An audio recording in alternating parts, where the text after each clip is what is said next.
everyone, and welcome back to another set review of LEGO Star Wars 75321, the Razor Crest Microfighter. This set has 98 pieces, is aged for 6+, and retails for $10. So, first, what we're going to do is have a look at the box, and then get on to the build and the minifig included. As you can see, the minifig is Mando, which is fitting. We've got some side box art, which they've been doing, of the build, and that's pretty cool. Now we flip it around, and it's got the ship, and we'll get onto that later, but it's got the ship, and it's got Mando, and nothing really on this side, just nothing else really to show. So let's just get this opened up, and then let's get this open and built, and we'll see what's going on. Okay, so let's just dump out the contents here.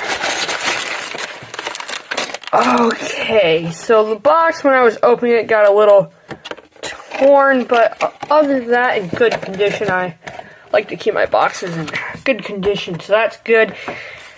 So we got our manual for our microfighter. Oh, and something I forgot to mention about the box art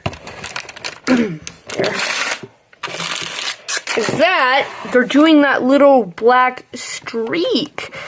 So basically they are having the little black stuff, the black bricks, and then the streak, which is defining what set it's from, like what media it's from. And this one has the Mando streak, which is pretty cool to see. Yeah, I like seeing that. So other than that, let's get back to the actual product and not the box. So yeah, I got the manual, just a little QR code, the item number, and again, the little streak. Yeah, the one on the manual reminded me just your average, and then the pieces. We won't go through the manual right now. Then we got 2 bags, one for the smaller pieces and one for the bigger pieces as usual. I'm going to pause it right here, and I'll jump back to you once this is all built. And here we have it, a $10 mini Razor Crest, along with its owner, looking very sleek and nice and detailed in their Beskar armor. So we can now have a look on the minifig itself, and then we'll have a look at the build, and then I'll let you go on to my afterthoughts on the overall build. So here we have the Mandalorian, who is included in this set. And I have to say, he's a good Mando. I think he is the same Beskar armored Mando we have been getting. Not much to say except that the design looks very, very good. I'm sorry about that. Looks very...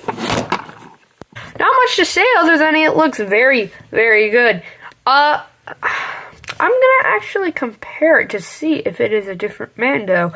Let me go grab my other Beskar Mando. So here I've got my 2 Beskar Mandos side by side, and obviously one has a jetpack, which looks very nice.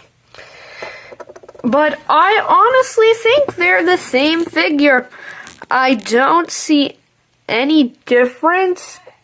Both don't have foot printing. Both have arm printing, which looks the same, honestly. And other arm as well.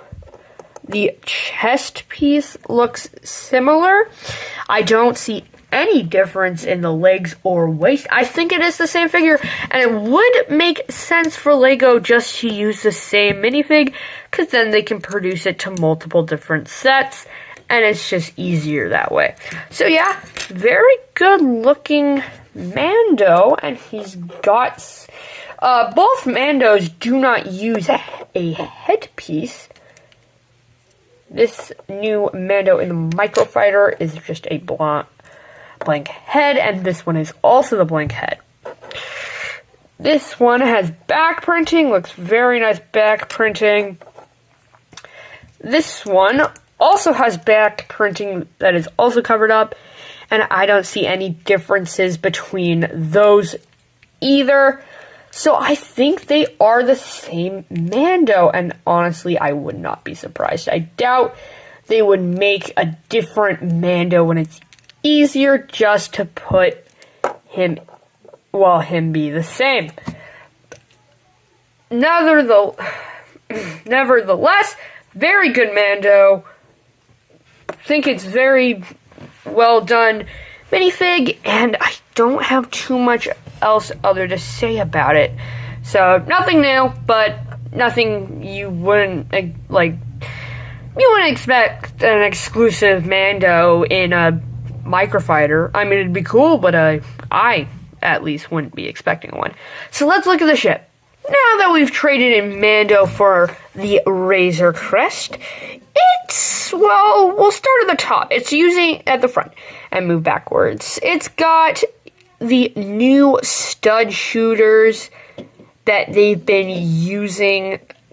I have not used it too much, and I'm having some thoughts about it. I think it looks bigger, but I don't know. I don't know if it's worse, though. I kind of don't like these levers just stick out so far. I don't know. They're still stud shooters, but at least they're different. You've got some brick design and some underside design as well. And, yes, so looking very nice that way. You've just got your standard control panel for LEGO Star Wars and a cockpit that fits Mando. I'm not going to sit him down at the moment. So yes, very nice. Just some top studs. Nothing crazy. Let's move towards the back. You got the nice engines on the same side. Very symmetrical.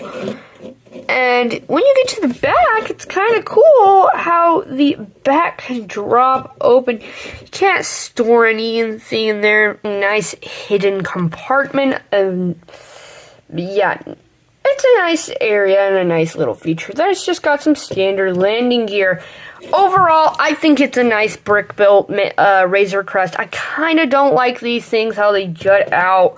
I probably would have preferred the standard or older stud shooter. But other than that, I think it's a pretty cool Razor Crest. And for $10, it is definitely, I think, worth it. I don't think it's overpriced or anything at all. And a nice little thing is that you can fit the jetpack. As you would assume, if you couldn't fit the jetpack, then I think I would have some problems with the set. But overall, I think it's a pretty good set. I think if you are into microfighters, it is definitely a good microfighter. And if you don't have it already in Beskar Mando, this is a really cheap way to get Beskar Mando, because I think the other cheapest set Beskar Mando comes in is Trouble on Tatooine, which may also get you the child. But this is a very, very cheap way to get Beskar Mando. But other than that, not much left to say. Make sure to like, subscribe, comment what you think about these new stud shooters, and I'll see you all in the next video.